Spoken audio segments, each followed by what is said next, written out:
My name is Gary Butterfield. My name is Cole Ross.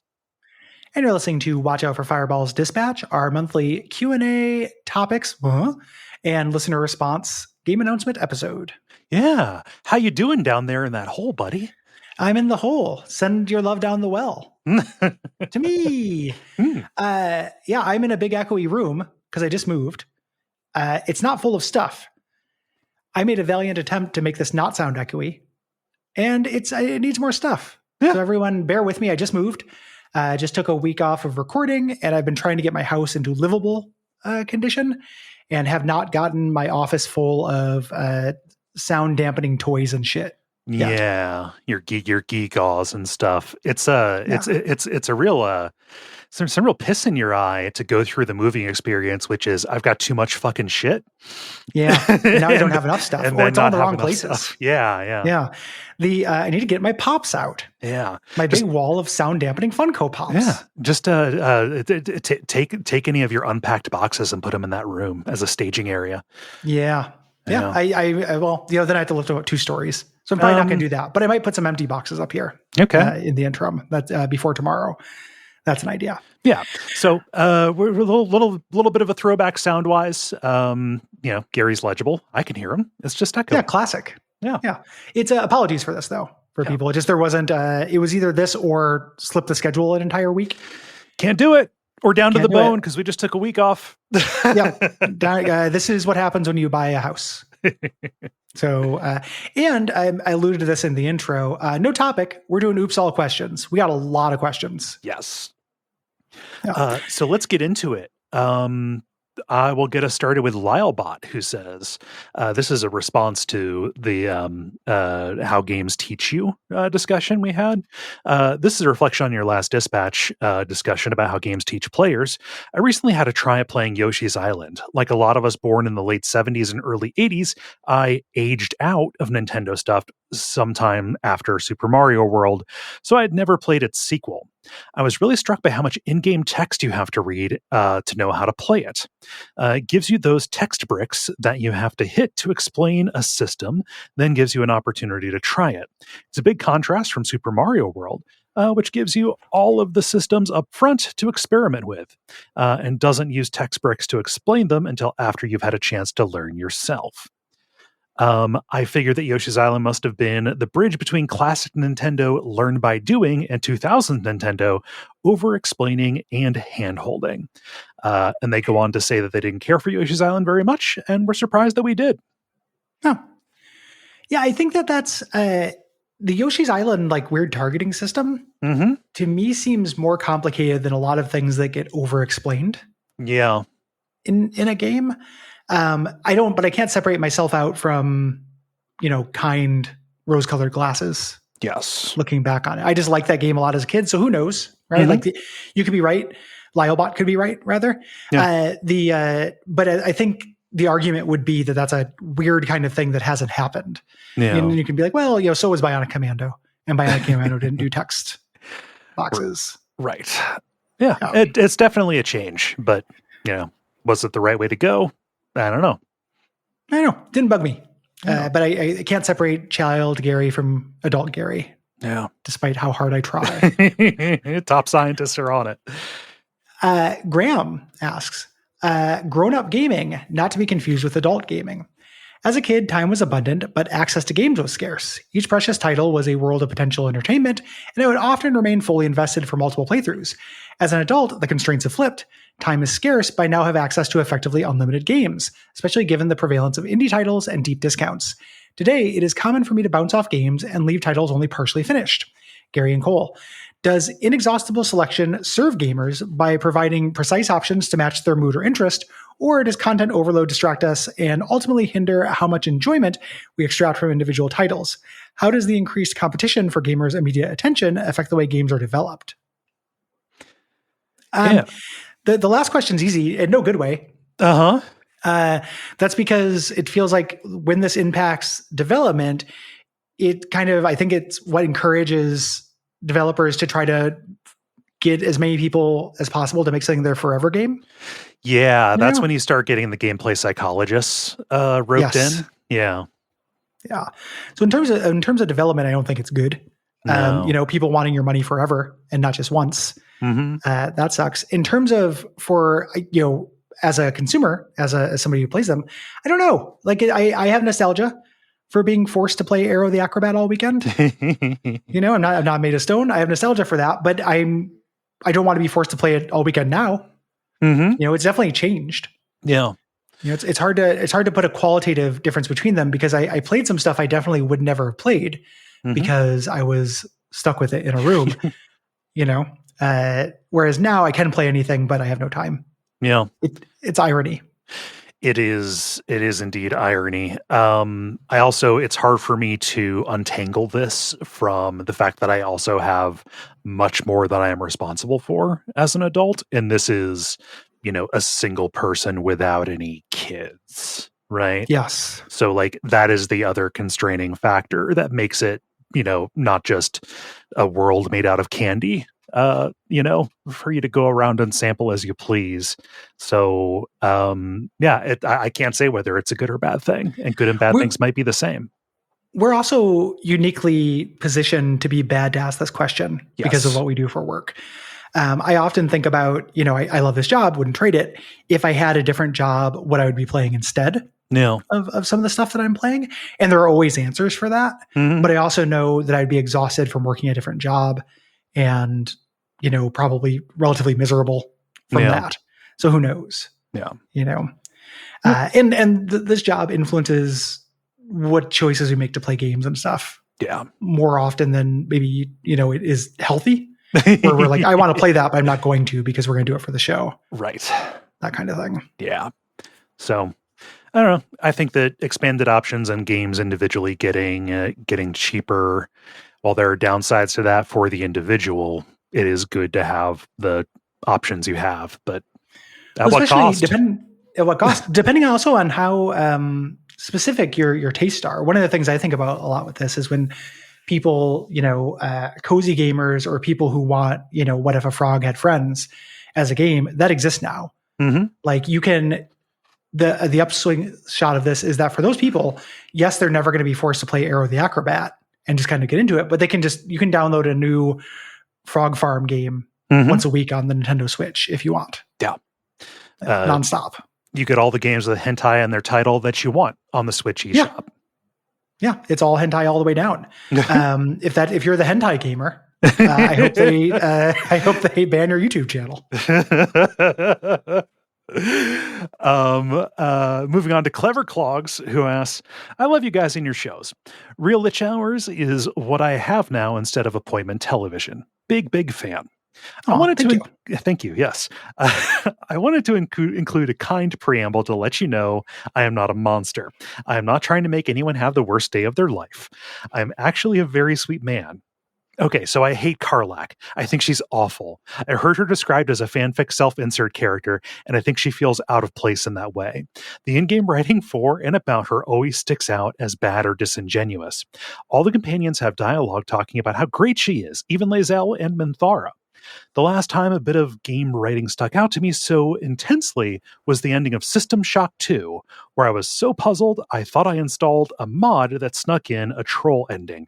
Please explain. I'm a kind person. Really? Yeah. Boy. Worst day of my life. let's say, and I don't know. Charisma is hard to gauge. I like the performance a lot. Is a big part of it. Also, I think that every group needs the glue. Sure. Right. Yeah. And in the party of just castaway fuck ups, that is Baldur's Gate 3, having somebody who is kind of just good and personable, but has this horrible situation that she's in. That I think it is enough for me. It's kind of what they're trying to do with Will, but Karlach has more to respect for people who are not Boy Scouts. Yeah. Like Minthara and Lae'zel aren't going to appreciate Karlach, aren't going to appreciate Will, but they can appreciate Karlach because she kills people and is a badass. She's strong and straightforward, right? Yeah, they like that. A lot of those kind of like self insert fanfic things always feel like that to Will to me in that game. Yeah. So still struggling with Will. I need to do like an origin playthrough or something at some point. Yeah. To kind of unlock Will, but he's okay. But I feel like Karlach is like Will plus in terms of just generally good, generally good-hearted, and personable. Yep. Yeah. Also, I don't find video game characters attractive. If she was a real person, she would be the most attractive. It's really hard to not think about that. Actually, yeah. It's if real, in terms of the fantasy, the gigantic, muscle mom that can carry you around, and like the barbarian from Honor Among Thieves. Yeah. We all want to be little Bradley Cooper being carried around by, Yeah. Benjamin says, howdy. Outside of the obvious Magic the Gathering, I was wondering what, if any, relationship you have with modern board games. I think I remember the Arkham Horror Living Card game being mentioned by Gary, though I might be misremembering. If relevant, are there any particular things you look for in board games that video games don't scratch? Personally, I love how board games require that you understand all the systems at play. I've tried many times to love Civilization, but after a few dozen turns, I just check out because I can't bring myself to delve into the specifics of the mechanics which the computer handles for me. It becomes an end-turn simulator. For a direct comparison, the Slay the Spire board game is basically just a way more expensive analog version of the video game, but there's something extremely satisfying about moving the pieces around myself. Even though the video game makes what is happening very clear, I still often check out and play on autopilot, which is more difficult to do when I have to personally move all the bits and bobbins around the board. Thank you for the great work. Many hundred of hours in lab have been made way more enjoyable while listening to you all talk. I like in lab. Thanks, Benjamin. I like the mystery in the lab. of that. Working in the lab late last night. Yeah. This is more for you. I don't really play board games. I got a copy of oh gosh, what is it? The Arkham Horror card game. But the one that he just mentioned? Yes, yeah. I had to look there. I get that one mixed up with another one, so I was like, is that actually the one? Yeah.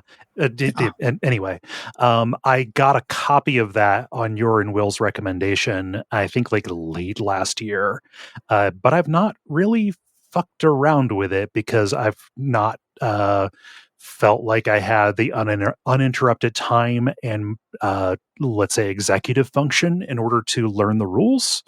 It's a little bit more complex than I thought it would be based on the description. So yeah, it's highly recommended, but it does take a little bit to get going and it builds on itself a lot. The intro campaign is very easy and walks you through it pretty well. It's a good game for teaching, I think. Yeah. I haven't played a board game in a while. I have a lot of board games. Part of moving to this house was to have more time to play board games. I played through about half of what exists now in Arkham Horror card game with my friend Levi back in the day. And then we stopped. They released new ones. I started again with my wife, but we had to stop because we were getting ready for the move. We didn't really have space for it. Yeah. But there are a bunch of board games that I love. I'm looking forward to playing more board games. I like games that the same way basically the Benjamin does, where they are emulating a video game thing, but you have to, it reminds me of listening to a record. You have to kind of move things and move with more intentionality. There's like a physicality to it. It's also social. Yeah. So it feels very different. My perennial recommendation for this is a game called Too Many Bones, which is a tactics game with some of the worst art I've ever seen in my life, but has really, really fun, complicated classes that build off each other really well. It's a PvE. You can play it single player if you like. Tactics game about these little goblin creatures that have, again, some of the worst art design I've ever seen. Oh no. Yeah, I'm looking at this right now. That is I hate them. Yeah. No, but that's it's really bad. fun. Okay. It's got this really great system of like individual dice that represent different powers. So you slot them into a character sheet that's this nice like foam board that's very satisfying with a dice slot in. It's really good. Steven says, hello, G&K. Hi. What are some of your favorite games from genres that you don't usually truck with? For me, I was never really into RTS games, but when Halo Wars came out, I found it surprisingly fun and not too complicated. Yeah. Good question. Yeah. Because when I think of this, I think like, oh, those are genres I usually kind of fuck with. Like, I'm not a huge RTS guy, but there are several RTS games I like. I'd consider myself kind of an RTS guy. Yeah. I don't know. I feel like these, like a lot of these are things that have come up in episodes. So not generally a fan of the roguelike format or really the collectible card game, Hearthstone, Slay the Spire kind of thing. But I fucking love Monster Train. Yeah. Because of the tactical element that it brings in. I think that is like the thing that holds that game together for me. I probably like racing games more than Gary, but I do not get any more technical than like Burnout. And I also like racing games just fine. It's one of those things where like it's hard for me to think of something where it's like one example. Yeah. Of a thing. I don't usually like this, but I like this one. Usually I'll truck with a couple more. Yeah. With that. It's difficult. I don't know. No good answer. Nope. Jay says, a few months ago, Gary mentioned the Nemesis system from Shadow of Mordor and lamented how no other games use it. Here comes the downer. Warner Brothers patented it, so nobody else can imitate it without risking legal issues. The practice is more common than you would think. Sadly, Namco had one for loading screen minigames until 2014, and Sega had one for that awful floating arrow direction system in Crazy Taxi. Nintendo got in some hot water in the game dev community by trying to patent the building system in Tears of the Kingdom.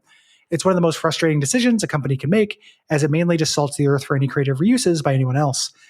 Have either of you had similar learning how the sausage is made experiences, where learning a game development fact made it feel worse? Thanks again for all the great shows. Thank you.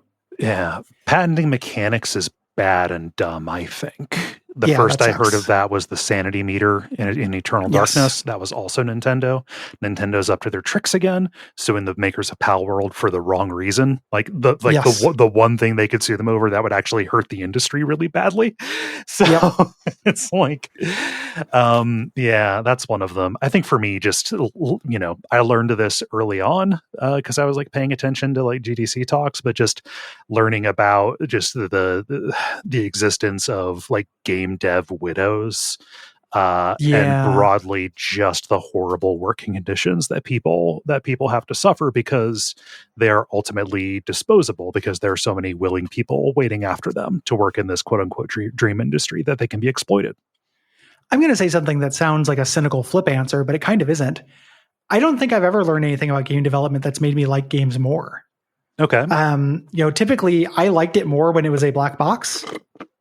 And it just kind of, I played there was the art that existed in me. And knowing about it is moral and good. It's good to know about game design widows. It's good to know about working conditions and publisher compromises and things like that. But it was a lot simpler when I didn't have to think about that stuff. It's pretty miserable to know it. I guess the fun stuff is learning those tricks, those threads that go around Twitter where it's, the famous one being that they turn the train into somebody's hat in Fallout New Vegas to make the tram go around. Like that kind of stuff's fun to learn about, but like everything just sounds miserable.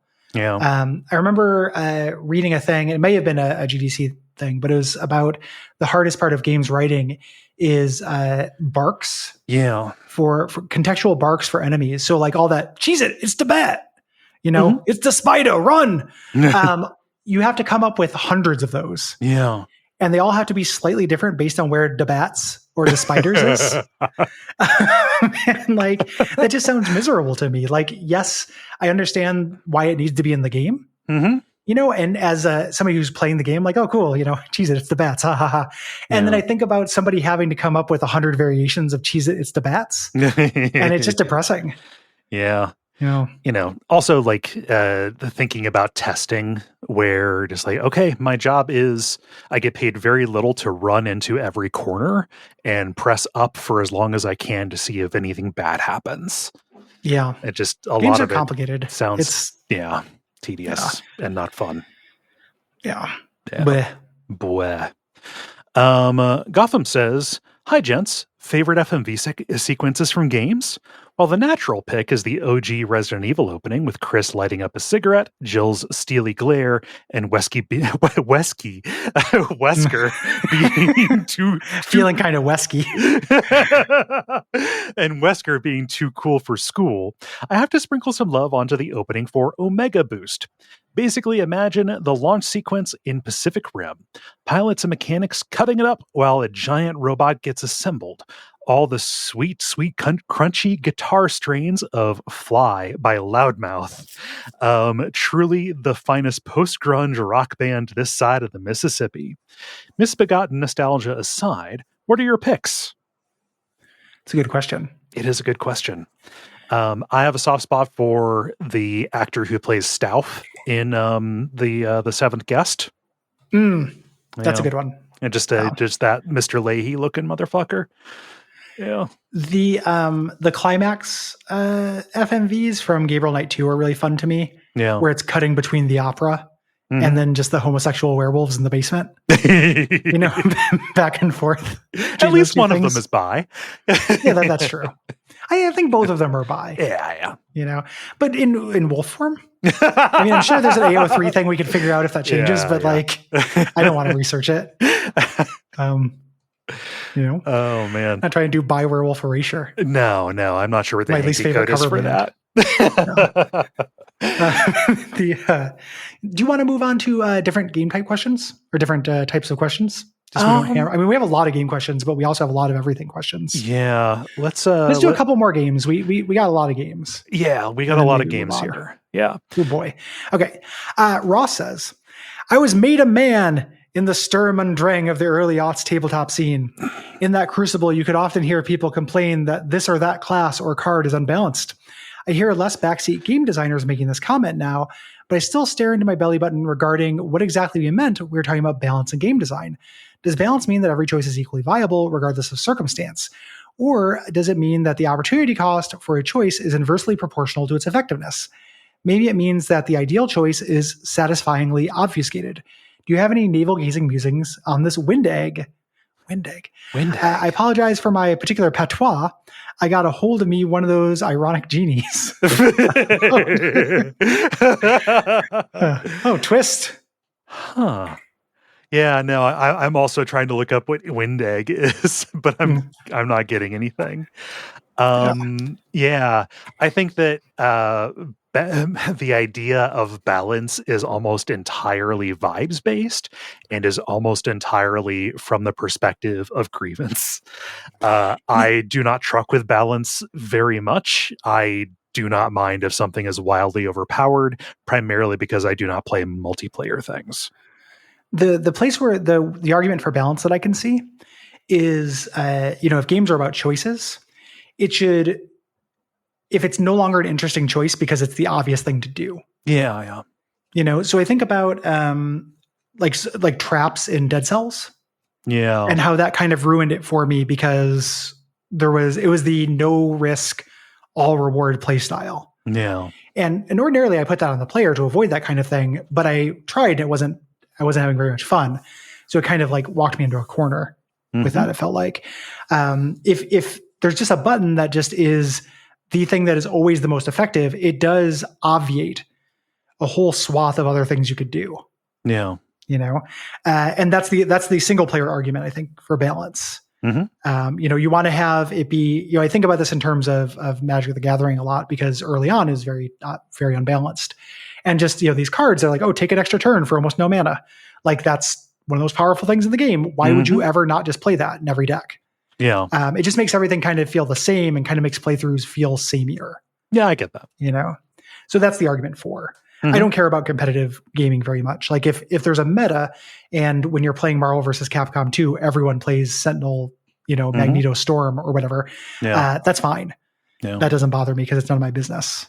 But like in tabletop specifically with like D&D or like storytelling kind of games like that, I don't know shit about Warhammer, so I can't speak for that, but like, oh, this class is obviously the most powerful, everybody's going to want to play that. And it's like, well, that's just something you gotta that's just something you gotta figure out with your friends. You got to weed that out as well. Yeah. Like you want like good players are not going to want to necessarily do that. No offense, but like that was a big thing in 3.5 was the the absolute min-maxing you could do, and that ruined the game for a lot of people. But also just don't play with people who are doing that. Yeah. That's a little bit different than a game with bespoke specific rules, a deterministic game like a Magic. Yeah. I'm gonna jump to a newer one specifically because it's a bee in my bonnet. MWH asks, with a lack of news and communication regarding the development and release of Hollow Knight Silksong, there has been discourse about what developers, quote, owe their audience. Much of this discourse falls into the, quote, ironic meme or, quote, angry vitriol categories. But at the core, I think there's an underlying question. What do artists owe their fans? Any thoughts on this topic? Any thoughts about Silksong and or the internet discourse around it? Thanks. Put 60 seconds on the clock. Hey, everybody, you don't have to every time there's a video game thing. Every time somebody says video games, you don't have to post the meme of somebody putting on their clown makeup about Silksong. That is, that's not funny. It stopped being funny a long time ago. Bloodborne, whenever a Sony thing comes up, if it's going to happen, it's going to happen. I think that there is this just automatic reflexive content industry around it, which is like a ritual that people go through. And I am sick and tired of it. It is unoriginal.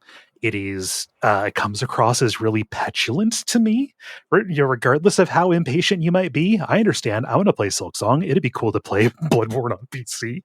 But it's just it's ubiquitous, and I can't find a way to block it. So the way that people utilize it, when you said it's a ritual, I think that's what's going on. It's like an easy way to get absolutely diminishing returns of chuckles and then smiles and then just acknowledgments that you did it. It's not, I don't think anybody sincerely finds that funny now. Yeah. Like, Silksong doesn't get news and nobody's laughing because somebody said it wouldn't get news, but it does feel like something they have to do. Yeah. And there's some kind of credence to being first. It reminds me of old forum behavior. Oh yeah. YouTube comment stuff. Yeah. Yeah. That kind of thing. I agree with you. Obviously that shit's silly. I don't understand that degree of down badness for a game. Yeah. Like I really loved Hollow Knight. I'll gladly play Team Cherry's follow-up. I'm interested in Silksong. Who are these people who are not, I mean, I say this all the time. Who are these people who are not absolutely glutted with shit that's interesting? That you're that horny for it. Yeah. Like people who are like, oh, Bloodborne on PC. And it's like, yeah, Bloodborne's fucking great. I'm going to replay it when it comes to PC if it does. We just had Shadow of the Erdtree. It's like we're being so fucking spoiled by stuff. In terms of what developers owe us, very little. If they're not making promises, if we're not in a Stephen Molyneux zone, that sucks. Like there's a degree of transparency, but Team Cherry hasn't done anything wrong. They just said like, this is the game we're working on, and it's taken them longer than they thought. Yeah. And the kind of vitriol, some of which is ironic, some of which is genuine, is just misplaced. They don't owe you shit.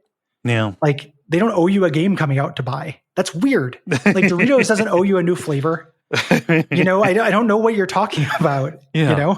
It's weird. Yeah. Stop being weird.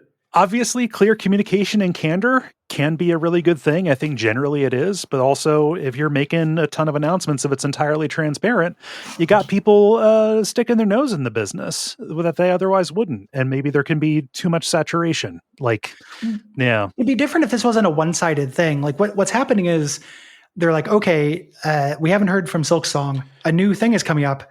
they're going to announce it. That's different than Team Cherry saying, we have news to announce this new thing and then not doing it. Yeah. People are just assuming it's going to happen because it's been a little bit. And like, I don't know. I hate saying this kind of thing, but fucking touch grass.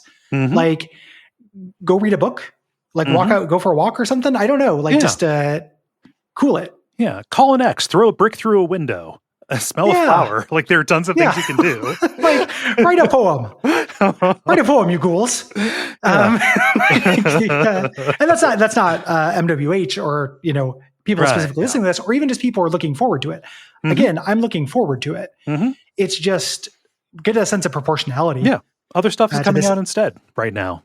The worst thing that happens to you is that there's not an announcement for Silksong. Like that is a blessed life. That is blessed on a scale that few people could ever hope for. Yeah. Worst thing that happens, you die in an accident or some illness before it comes out, and that's out of your control. Yeah. So, yeah, that's not Team Cherry's fault. Yeah. Even though this novelette presupposes it is. Harrison says, what is a part of a game that you would like to see explored more fully in another game? For example, I love the heavy, deliberate, and consequential platforming in FromSoft games. Fascinating. That's a take. Boy, that's a good question. Sometimes this kind of thing happens. You and I both played that Resident Evil inventory puzzle game. We did, yes. Yeah, that game's fun. Save Room, which is the perfect name for that game. Yeah. Actually, it gets kind of tough. Like it's not puzzle fuck. It's not Steven Sausage Roll hard, but it gets harder than you would think. And it gets rolled out into its own little game, which is pretty neat. Yeah. But just to be fully explored in another game, like I don't know, the monkey's paw version of this is Triple Triad, right? It's like, oh yeah. And I was like, no, they did that. They did that. It's on mobile. It's part of their weird little portal or whatever, but like disconnected from the rest of the game. Like what's cool about that is the fact that it's integrated in the world and the mechanics and stuff. So it's, a fun game to mess around with, but yeah. It also makes me wonder if I played Final Fantasy VIII for the first time now, if I would have the patience for like the shitty rules changing and stuff. Yeah. Like Triple Triad at its best is really, really cool and how it integrates into the main game. And then there are some real dumb decisions. Yeah. With it as well. Infectious rules and stuff like that. Yeah. Hard to think of like a side system from a game I would like to see fully explored in another game other than like Resident Evil Inventory, which is kind of a stock answer. Yes. People who like that really like it. And then you get into stuff that would just be, I don't know. It's hard to look at a mechanic and isolate it from the rest of the game that it came from. Right. Yeah. Yeah. I do like heavy consequential platforming. I don't necessarily want the FromSoft where the penalty for failing is just death and starting over to a predetermined checkpoint. But like heavy consequential platforming is something I also have a hunger for. Yeah. There's really not been a not been a good or a standout example of a 3D like classic Castlevania kind of thing, right? Yeah, deliberate movement. Yeah. Yeah. Do you want to move on to life questions? I do. Okay. Malachi says, "Hey, Cole and Gary, you're both musicians. What initially got you interested in learning to play an instrument? I first started learning guitar because a girl I had a crush on in high school was also taking guitar as her music credit, and I just wanted an excuse to spend time with her. Aw. Gary, what does Modridge mean? Sorry if you've answered before, or if it's an obvious reference that I'm missing. Love you guys. Love all you guys. Go." I love you guys. Go. Yeah, I love you guys. Go. So do. There's a leaking. How'd you get into guitar, Cole? Guitar Hero. Nice. Honestly, yeah. I was just like, this is neat. It is neat to play this kind of music, even in a fake manner. So that came out, and then all I had to do was just do like a little bit of looking to buy a shitty, Squier Stratocaster and amp from a classmate. And yeah, I was just like, I want to learn how to play my favorite songs. And that was the start. I had, been involved in music before that, like I was in middle school band and played the saxophone and choir all throughout school and, sang, but like specifically as far as instruments go, it was Guitar Hero that made me think like, yeah, this might be fun. There's that little tooltip in Guitar Hero where they say, you're pretty good. You should think about picking up a real guitar. Mm-hmm. And you should. Yeah. I got into keyboard largely because of the music group They Might Be Giants, listening to them as an early teen. And I chose keyboard as opposed to other instruments, partly just because of aesthetics, but then partly because it is kind of deterministic. Mm-hmm. I fucked around with an acoustic guitar before, and the idea that I could hit a note or a chord and still have it sound bad, was bad to me. I wanted something where press button makes sound. Yeah. Same button, same sound over and over. Yeah. That was appealing to me. Yeah. Even though there is like tons of expression in keyboard playing and everything, that's not how I started. Yeah. And just like intonation is so important on guitar that like, oh, I pressed too hard and now the note is sharp. Yeah. Yes. And also like one of the hardest parts to me of learning guitar was learning the fretboard and kind of understanding the same note is present in like 4 other places. Just an 88 key keyboard where every note is just that note is comforting. I could also favor my dominant hand. Yeah. With keyboard, whereas on guitar, your non-dominant hand does the most dexterous things. On keyboard, I could take, my right hand and learn all the chord shapes with my good hand. Mm-hmm. And then modridge is a word we looked up. That is the aunt version of avuncle. So your avuncle is your father's brother. Your modridge is your mother's sister. Hmm. That is what that name means. Avuncle being the root of avuncular. Yes. I don't know if modridular, but if there was a word for aunt-like, it would be something like modridge. Modridular. Yes. Yeah. Marius says, hello, fellow cat enthusiast. What music do your cats listen to? Not literally, obviously, but the personas you project onto them. For example, my eternally wise Siamese used to only enjoy the challenging sounds of avant-garde composers like Stockhausen, while my bubbly ragdoll loved twee indie folk like Belle and Sebastian. Is this psychotic behavior? I don't know. You decide. Best wishes. Marius, I've never thought about this for even a single moment before I read this question. No, I don't think it's psychotic behavior, though. Yeah. As well. I don't think about them listening to music. I think about them, talking a lot. And I sing songs at them that I guess could be music that they listen to. Mm-hmm.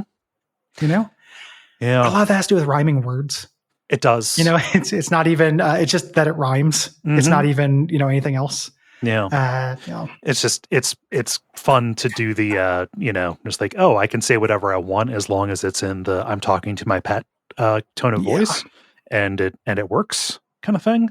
Yeah. I don't know. Like it is also hard to extrapolate like Dottie is really anxious and Greta is really food motivated. It is hard to map that onto musical genres. Like the Feelies and the Fat Boys. Like basically. Yeah. That's what you get. Yeah. Yeah. So I don't know. I'm sorry that I'm no sailing you, Marius. Yeah, but we don't think it's psychotic. No. That's the important thing is you're not psychotic, according to this podcast. However you bond with your little buddies. Yeah. Casey says, I've played in bands my entire life, but lately I've been at a loss because a very good friend of mine recently joined a newer act I have been writing and performing for, and because we have such different styles songwriting-wise, we tend to bump heads. Do you have any advice for navigating this locus of beguilement and creativity? Also, he is not a paying member of your Patreon, and I am. So we're going to give you the exclusive tips. Yeah. Yeah. Then in this case, they should bow to your songwriting style. Yeah. Unless they pay the price. If they would like us to say the opposite, there's an easy way to make that happen. Let's start a bidding war. Every time I've been in a band like this, me and the other person I write songs with have been very open to punch up. Mm-hmm. Because my philosophy in this kind of thing is that I can write the songs that I write alone on my own. Mm-hmm. I don't need other people for that. The reason why I would work creatively with somebody musically is to land somewhere I couldn't land elsewise. Mm-hmm. So I love taking a song, bringing it in 80% formed, and then just being open to ideas. Yeah. And everything. Andrew, who's the other songwriter in Modridge, tends to come up with things that are a little bit more fully formed by the time they get to the rest of us, but is still open to things. So it's just kind of been something we agreed on. But that might be a useful framing. Yes. You know, when this person joins the group and they're writing things and it's different than how you would do it, think if they're open to it, adding some of your own spin to it and coming up with this chimera that is unlike something either of you could do alone. Yeah. I think that's the magic of being in a band. Yeah. It seems like the purpose, if you are a band that composes music together, right? Why would you do all the work? You can collaborate, like you can offload that. But you also just get ideas you wouldn't have thought of. Yeah. Like you work under, all artists work under a set of musical assumptions. Yeah. And having somebody who doesn't have those assumptions, like getting fresh eyes on everything you write is a huge boon. That is a huge resource. Yeah. I've never collaborated musically with anybody, so it's hard for me to say this, but like for me at my old job, marketing, where I primarily worked as a writer, trying to cram in as much technobabble as the clients wanted me to into scripts, but also coming up with visual concepts for stuff. Like it took me a very long time to stop overwriting and to rely on visual designers with me to actually find more efficient ways to communicate using the actual synthesis of the different components of the videos that we made.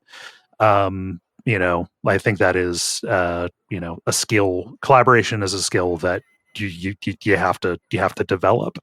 If your styles are at odds, that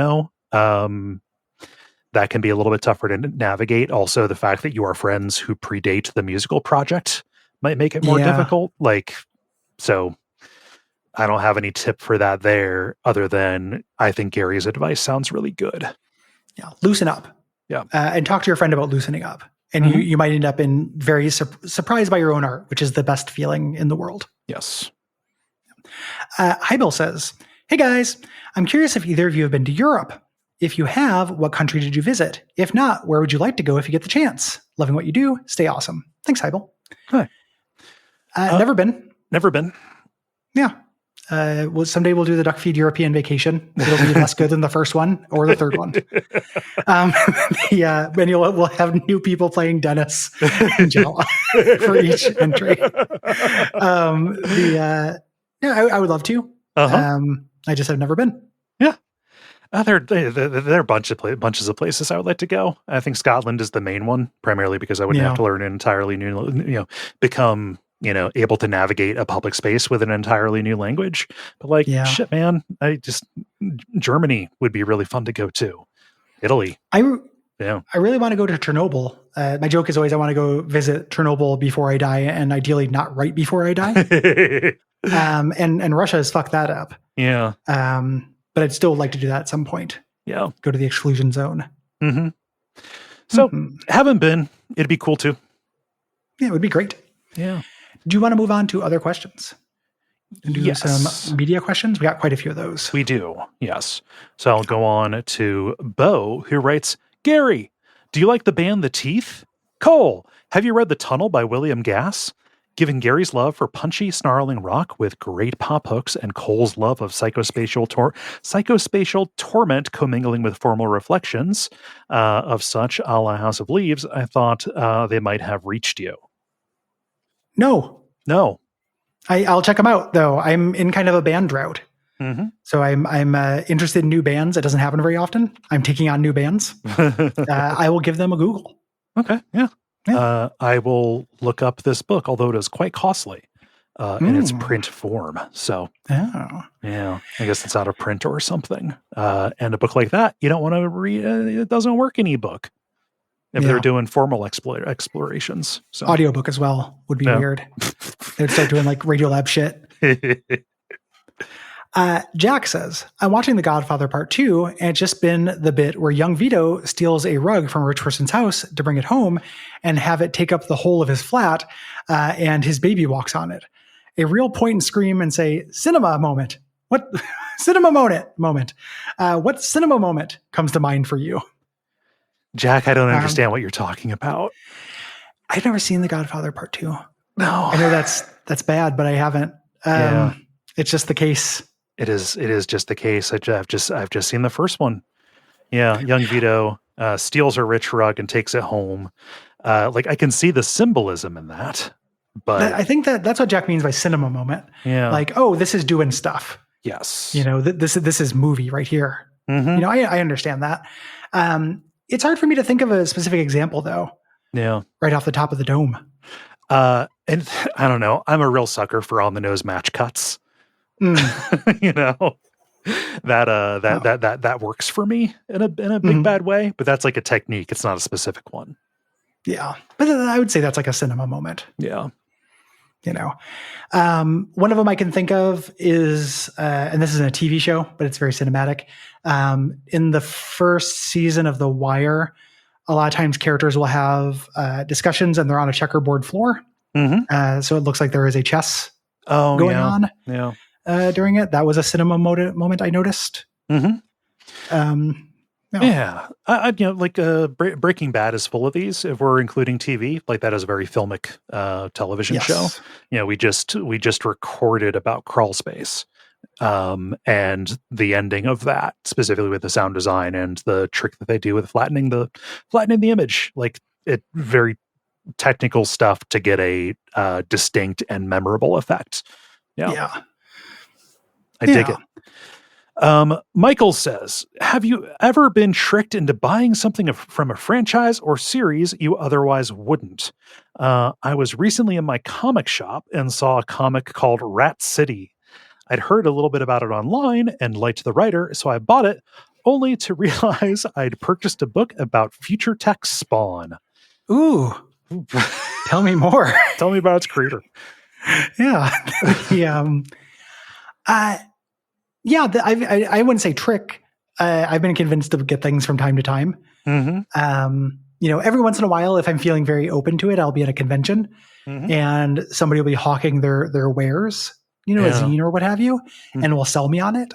You know, generally I'm pretty resistant to being sold on things, but sometimes that happens.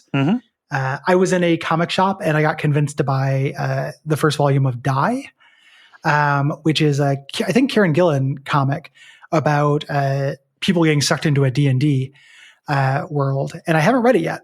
I have it, and then I put it away because I was moving. Because I'm the most boring person in the world because I spent the last 3 months preparing to move, moving, and having moved. I'm no longer taking in new information. Yeah. But eventually. Remains to be seen if I have been tricked with that. I like Kieran Gillen, so at least that part is good. Yeah. I've bought at least 2 Monster Hunter games on the promise that this is the one. This is the one to bring you in. Yeah. I know this isn't a game question. And then you're tricked into you buying a Monster Hunter game. Yeah. It's still just a Monster Hunter game. Didn't take. I should have learned after the first one, but then the other one came and it was like, no, for real. Great answer. At that point, I stopped trying to kick the football. Yeah. Yep. Derek says, first time, long time, yada, yada. In an abject suffering sometime in the last couple of months, the topic fell on Fish and the Grateful Dead. I have no kind words to say about Fish, but I'm a lifetime Deadhead. Just came back from Vegas to see the remaining members play the Sphere. Drew Carey wasn't lying. Gary said he liked enough Grateful Dead songs to fill at least one album. I'm curious as what some of those songs are. There are no wrong answers, as I believe the Grateful Dead are some of the finest songcrafters in American history. Cole, I don't want to leave you out, so maybe you could recommend a good starting point for Godspeed You, Black Emperor. Black Emperor? I know they aren't the same style, but I'm a sucker for a really long song. Love the shows and the content. Thank you for the many years of drive time entertainment. Night and day in terms of long songs.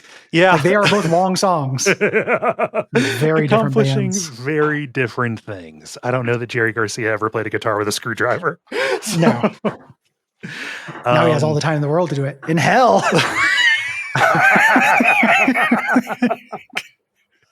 That's right. We took a week off and Gary is a fire and brimstone. I'm echoing because I'm in hell. I'll answer that one first. I think it's hard to go wrong with F sharp, A sharp, and infinite. just their first one, 1997. I think it's like 4 or 5 songs. It has the one you've heard from 28 Days Later on it. It has that one, from the monologue. I open up my wallet and it's full of blood. We're stuck in the belly of this machine and it's bleeding to death, kind of deal. Gets you a pretty good idea of what their whole deal is, I think. I like most of American Beauty, that album, by the Grateful Dead. Individual tracks are not coming to mind other than like obvious ones. Like, I love Box of Rain. That's a great song. And then like a lot of the hits I think are pretty good. I think Touch of Grey is actually like a really good song. Yeah. And again, most of American Beauty, but I haven't listened to it in a while. Yeah. So individual song titles are falling off. I'm a sucker for the guitar riff in Casey Jones. Yeah, I find Casey Jones to be very funny. Yeah, like that is one of the most like sounds like it should be sung by a frog in a bog wearing overalls. Like that was made for Chuck E. Cheese as a song, just in terms of vibe. Like obviously it talks about cocaine, which like the showbiz, Rockafire Explosion, they kept that stuff under wraps. But it just sounds like it should be sung by like a bunch of like a cartoon band of frogs or bears. some kind of bog animal. It's very funny musically to me. Oh God. Kellerack writes, there have been countless amounts of Simpsons memes over the years that the internet has existed. I feel like it's been a while since the last. Do you think we're due for another large-scale one? Is it even possible? Any thoughts on what the next big Simpsons meme will be? Also, are there any quotes or scenes that you think should have had the time in the spotlight? It would require Simpsons fans to watch new episodes of The Simpsons. That's the thing. Yeah. Like there are things that would be memeable in HD Simpsons, but on like meme groups, if you posted something where the Simpsons have shadows, you would get yelled at. I feel like I don't think you can get away with that. Yeah. So like for the last one, I am very fond of in the episode that where REM guest stars, Homer the Mo, where Mo goes to his old bartending professor and he says, "I'm dying, Mo," and then he walks into a lake. Into the lake. Yeah. I think that is a very good one for expressing just kind of a bleakness to it. So there's that. I don't know when we're due for another one. I think that what Gary has said is true, which is we've kind of mined the first nine seasons. They go up to about season 14 in meme groups. Like you do get the tungsten one. The tungsten where Lisa meets the vegan. Like I'm a level 5 vegan. I don't eat anything with a shadow. Yeah, that gets memed. And everything. In terms of stuff that I feel like didn't have its time in the sun, I'm always going to ride or die for, can I get a t-shirt with a picture of Calvin peeing on Hobbes? Like one of my favorite low-key jokes in the show that's like from like season 15 or some bullshit like that. It's Mo my favorite, my favorite kind of Mo depravity that is like not really sensible and not suicidal. Oh man. Delirious asks, are you guys fans of the animated show Gravity Falls? Based on some of the other material you've talked about liking, I think you'd enjoy it if you haven't seen it. It has that kind of X-Files but for kids vibe going on. I watched one episode of this, and my wife likes it, and she's like, hey, we should watch this after Adventure Time. It didn't hook me on the first episode, which I know is not representative. And then moving stuff started, and I stopped being able to take in new media, even if it was a cartoon. I was just like too anxious. So we've been rewatching It's Always Sunny because I need to watch something comfortable. I need to play his comfort song.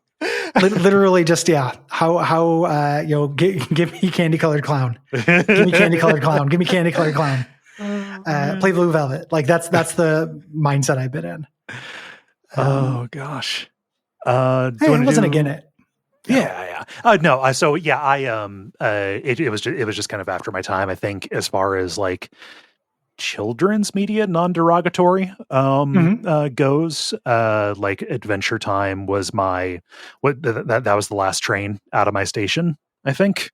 In terms of that, I believe people when they say it's good. X-Files for kids sounds neat to me. But yeah, it's just not been a priority for me. So no experience. It's very silly. The first episode has gnomes, as the monster. So it's kind of got like that kind of humor, so it was a little bit less dark and weird than I wanted it to be. Yeah. Just, and again, the first episode, I'm talking to my ass, but in the first episode, I was expecting, because of Adventure Time comparisons and X-Files comparisons, for it to be a little bit more menacing. And it's not. It's real cartoon. Yeah. Okay. Yeah. What were you going to say before that? Oh, no, I was going to ask if you wanted to go on to show questions. Let's do. All right. Yeah. This is me? This is me. This is you. Die says, "Hey gang, I'm a longtime fan who started during the Monster in My Podcast era. As someone who works in the tabletop gaming industry, you boosted a project of mine, the Monster Overhaul, a while back in the Carrion episode. Thanks. Hey, that book rules. I like that a lot. I loved your takes on the classic Monster Manual entries and re-listen to the series regularly. My question is, have you ever considered doing a similar series about source books? I recently picked up Van Richten's Guide to Ravenloft, which includes a short rundown of every single demiplane of Dread, and I think that would lend itself well to the format. Some other recommendations: Tyrant is all about beholders, the Great Modron March is one of the sillier Planescape models, and the sci-fi horror game Mothership recently released a short and fun bestiary called Unconfirmed Contact Reports. Thanks for putting out such wonderful stuff. Thank you. Thank you. And good work on the book. Yeah.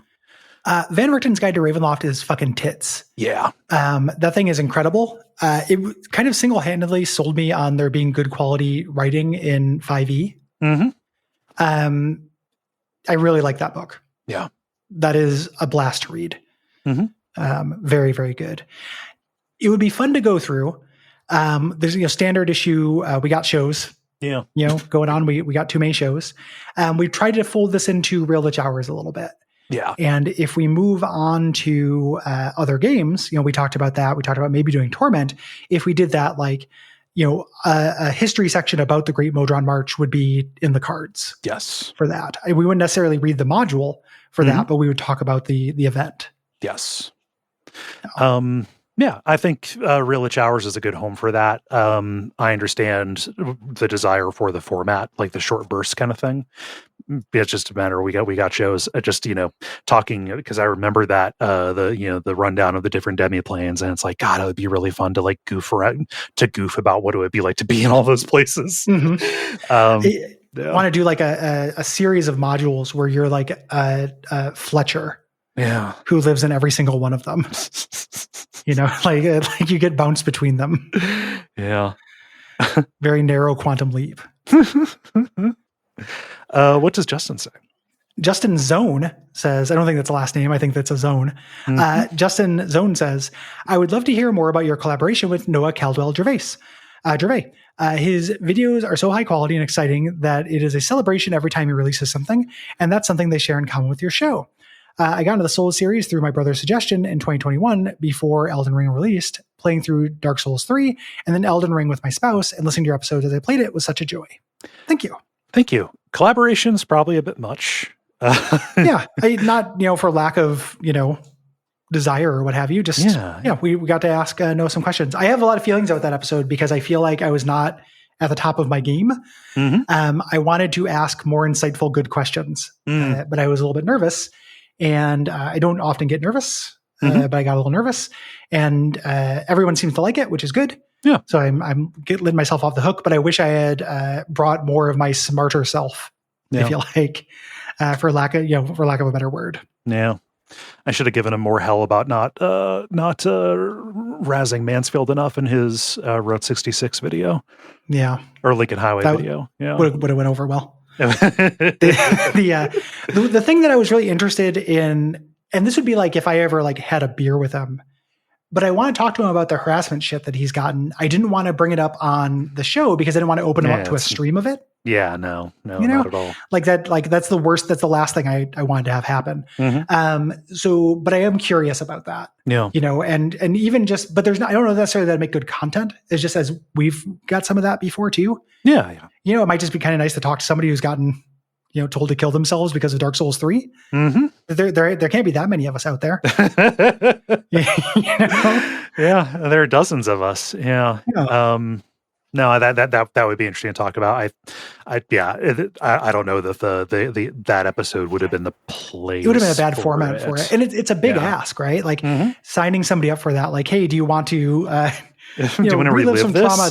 That the best case scenario is going to be a lot of people telling you, hey, don't be so hard. Like, it's actually great. Like, you're going to draw a lot of parasocial shooters kind of regardless. Yeah. The best case scenario is you get uncomfortable amount of don't listen to the haters messages, which mean well, but can also feel weird. Yeah. Yeah. Yeah. It kind of feels a little bit like a stop hitting yourself kind of thing. Yeah. Yeah. Oh. I also feel bad because I introduced him in that as Noah Caldwell Gervais, but he just introduced himself as Noah Gervais. And he's been doing that in his videos for a little while. I just listened to the old ones multiple times, so it's kind of stuck in my head. I just know his name from you saying it. So I know. So I've been spreading the misinformation on accident. Yeah.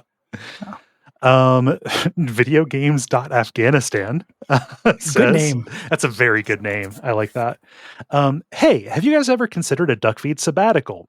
Hearing you talk about working all the time, et cetera, even though it's the best job in the world, I don't know. I remember one time mentioning you've never been to Europe. Wow, it's a theme. Your homeowners, go see some old shit. I think the network could survive in the hands of Billiam Hugs for a month. Also, can Gwen add timestamps to the descriptions? That is a workflow that we are not really set up for. Yeah. It would be a pain. It's a non-trivial amount of work to do that. Yeah. So the non-derogatory with sincerity request noted. Mm-hmm. I know sometimes people say that as a dismissal. Don't mean as a dismissal. Yeah. If the demand gets high enough, it's something we might consider trying to add to the workflow. Mm-hmm. Right now, that would be difficult. Yeah. As for the other one, sabbatical, I don't know. Like it's the thought has come up, but yeah. We do breaks from time to time. Yeah. A lot of times they have to happen because of real life stuff, and largely on my end, being like you've moved and stuff, but I used to move like once a year, basically forever. And this is, me buying this tomb, this being my last move with any luck, this big echoey tomb. You fool, right? He's dead. What's the guy's name who's dead in, God. I'm thinking of a Lovecraft story. For the love of God, Montresor? No. No. I'm thinking of a Lovecraft story. Yeah. No, fucked it up. You fool, he's dead. It's not Randolph, it's not Carter.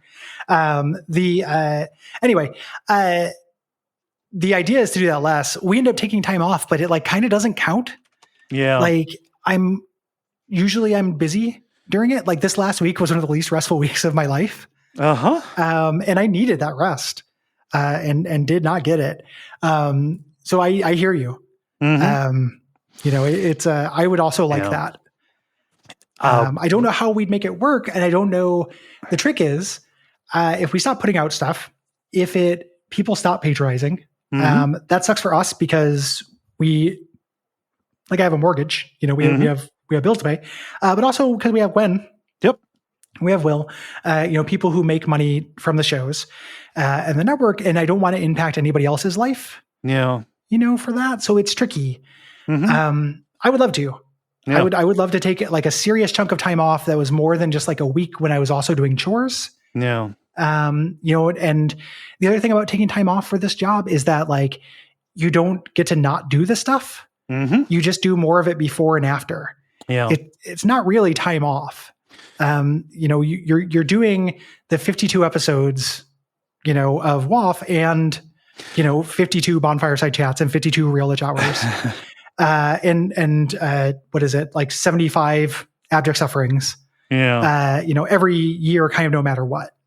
Yeah, I think what Videogames.Afghanistan is saying is just like, hey, like instead of 52, it's like 48, and there's like and there's a month off, and just I am not comfortable with that. That makes me anxious. Yeah, because I think I can see the argument for it. It makes me anxious as well.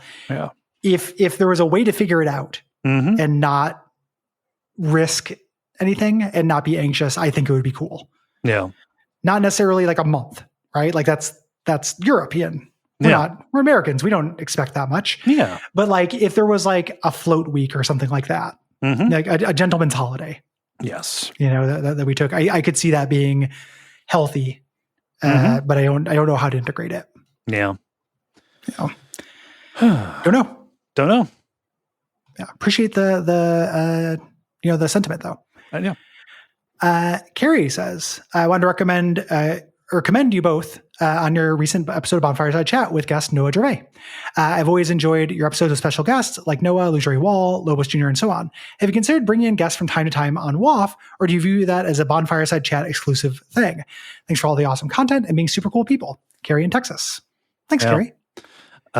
Working around guest schedules is very difficult, and we tend to record at very regular and predictable times.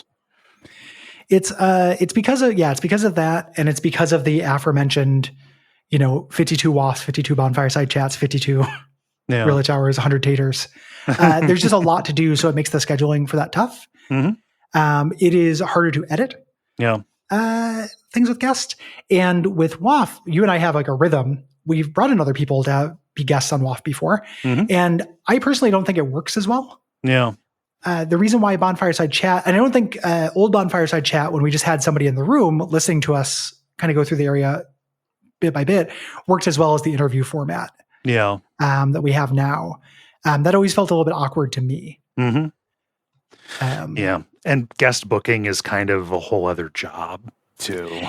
Yeah, like right now I do that, and I'm happy to do it. It's harder now that I'm not on Twitter. I'm not willing to be on Twitter. So it's so in general, like probably not. We're probably not saying never. And live shows are a good opportunity for that, like live shows, special things like that, but not as a matter of course. I don't think. We knock out this last one here. Jonathan writes, I was curious if there are any variables that impact the recording or production choices of podcasts based on how we listeners consume the content. For instance, do you make any decisions around listening speeds, 1, 2x, etc., with regards to music, cadence and rhythm of how you speak? If you want to go further, do you have any ideas of things that happen behind the scenes when producing content, be it recording, editing, etc., that may surprise some of the audience to know what happens back there or how it happens back there? I love the shows, and thank you to the whole Duckfeed team. Thank you. I don't know that there's a lot to expose about it. We record, and I put down a marker if there's anything that needs to be cut, and old gutter mouth over here, Gary. Tomb. Talking about the Portuguese all the time. I got buried when cultural norms are very different. In this tomb, it's an old school tomb, and you just have to expect some of that gas to leak out. So like our process is basically as live as we can make it, obviously cutting out errors or background noises as much as we can, stuff like that. I can't think of anything that would be surprising. No. And we can't make decisions based on like listener listening speeds, largely because 1, we don't know them. 2, we'd have to hit the center of a bell curve with that. And I bet the center of our bell curve listens at just regular speed. I don't know if that could be projection, but that's my guess. And the other thing is the mental overhead of keeping something like that in mind for an entire unstructured, spontaneous conversation that can sometimes last up to 3 hours is more mental overhead than I'm willing to do. If we had to think like, let's only use words of this length because people are listening to this at 1.4. How that's like, do the podcast without saying the letter E. It's shits like that. It starts getting into goblin rules, or like leprechaun contracts. And I don't want that. Part of that making it live as possible is also making it sound as natural as possible. That we talked about that before. That's a taste thing that I feel really strongly about. I don't want the show to sound like it's a radio show. So part of that is not doing that. And trying to make it sound like, buddy chat. Yeah. Yeah. I know. I think we got to make the show we like, and podcast app let people set show speed on a per show basis. So find the speed that works for you. If you listen, at an advanced rate, I'm gonna let you worry about that. I think. Yeah. People do tell me that I talk too fast, and I don't know what to do about that. That might be because they're listening at fast speed. Yeah. I don't know. Yeah. Let's move on to lightning round. Let's. This Luke says, I'm listening to the Jurassic Park 3 Abject Suffering right now, and you've naturally diverted into piss chat. Thank you. In that film, the kid has a vial of T-Rex piss, which he uses to scare away smaller dinosaurs. When Dr. Alan Grant asks where he got it from, the kid says, you don't want to know. What truth could possibly be worse than the one automatically imagines when someone has T-Rex piss? That's a great question, and it has been too long since I've seen Jurassic Park 3 because I would have made hay out of that during the episode. Yeah, you don't want to know. You don't. I busted open the lock on one of the labs. Sorry. I do want to know that. I do. Like there's no I don't want to know it. Like. You milk a T-Rex? It's not. That's incredible. It's not dinosaur cum. No. I mean, you could probably, there might be a little piss in there because it's stored in the same bowl, but I don't, or you get like a cat, you do a syringe, I guess. Okay. That's incredible. Yeah. I don't know. That's really, really good. It makes me wish I had a vial of T-Rex piss just for emergencies. Yeah. It's hard for me to think of one that is more awful than I guess caught it in his mouth. Yeah. Like but that would contaminate it. Yeah. I dressed up. Well, you got a sleeve. Okay. You get a dental dam or like you just get like a produce bag from the. Yeah. Those fake things that steal ATM card pin numbers. Your mouth and piss. Yeah, you just swallow most of a produce bag from the grocery store. Stand there. Yeah. You don't want to drink that. That's a candle, mister. It'll cover your mouth in wax. Maybe I do, Dr. Grant. Maybe I do. Maybe I do. Dressed up as a dinosaur urinal would be the only thing I could think of. Listen to Abject Suffering, everybody. There's lots of piss. Yeah. Eric writes, what type of NPC Pokemon trainer types do you think you would be? Bugcatcher Cole, Pokemaniac Gary, etc. It's a good question. Yeah. Probably one of the dorky ones. Yeah, there's Super Nerd. There are the engineer ones too. Those guys are kind of dorky. They like poison and psychic type Pokemon, which I also like. Yeah. I'm not going to be a bug Pokemon or a fisherman. No, I'm not going to be a black belt or anything. Bird. Let's do Bird Keeper. Bird Keeper. Okay. Yeah. You like birds. I do like birds. Yeah. Lyle says, why is Gary holding out by not releasing the funniest video ever recorded containing geese? Does he hate us? Is he hoarding all the joy for himself? Happy birthday, Gwen. I don't remember what this is referring to. I don't either. Was it a Guppy question or a Guppy episode where he talked about having a fun video of the geese? I don't think I've ever had a video. I don't know. None of this sounds familiar. It's all scary. Sorry. Remind me. And I will tell you. It's been a rough couple weeks. Not exactly a restorative week off, let's say. Yes. Yeah. Diego writes, House of Leaves unfilmable. When? So I'm not a House of Leaves guy, but I think that you would agree with Cole. Wouldn't that be really, really long? That would be incredibly long. Yeah. Like just from an episode perspective, like not in terms of necessarily books, but like that would be a series. That would have to be a whole show. Yes. We couldn't do that in a month. No, we couldn't do that. I don't think. Hey, are you uncapitalizing the capital K I put there? Yeah. We've been fighting over that this entire episode. It's just for us. It doesn't have to be capitalized. we got a spreadsheet here. All right, moving on. Yeah, it'd be incredibly long. It's like it's three whole stories that kind of interplay with each other. It's a long book. Like the text isn't as long as the 800 pages because of the weird format stuff that it does. Don't bold and italicize it, Gary. Yeah. So it would have to be like a mini series or something about that. Covering books for shows is hard. It's super hard. Like we haven't done, Resident Evil books yet, and I have all of them, and I'm curious about them. But it's a long time to content ratio. Yes. Um, Like, I don't know. We've talked about doing Wolf and White Van for Adaptation K before, but which would also be cool. But again, it might be a really long episode. Like we've never covered a book before. I feel like there's a chance that will just be, prohibitively long. Yeah, as a thing, unless we zoomed out a lot, which is always the option for really long things. Yes. Eventually how we'll get Fallout on the show. Mm-hmm. Gotham says, I had to fight one cryptid. Who are you taking to the Thunderdome? Do you want to fight that guy from your town? It's not a guy from my town. It's a guy outside of Pennsylvania who happened to have a severe deformity. You mean the Green Man? Yeah. Yeah. You're going to take out the Green Man? Yeah. Who am I taking to the Thunderdome? It's hard to think of a specific cryptid that I have like a grudge for.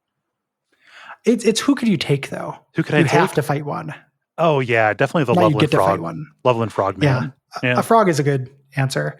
I think if I could choose the venue, I could fight any of the sea monsters. Okay. Because I would just choose like a football field. It's just a waiting game? Yeah, I would just wait for them to asphyxiate. And laugh and hoot and holler and do little jigs. Yeah. Gloat to the crowd who is booing you ferociously. The heel who's fighting the Loch Ness Monster. And just like, I also don't like the sea monster cryptids. They just look like dinosaurs. They just look like plesiosaurs. Yeah. And I think they're boring and they can't get me because I'm on land. That's the thing. Yeah, they're not scary to me. Oregon has one of our big cryptids is a sea monster cryptid, and I couldn't give less of a shit about it. Yeah. Like a sea monster.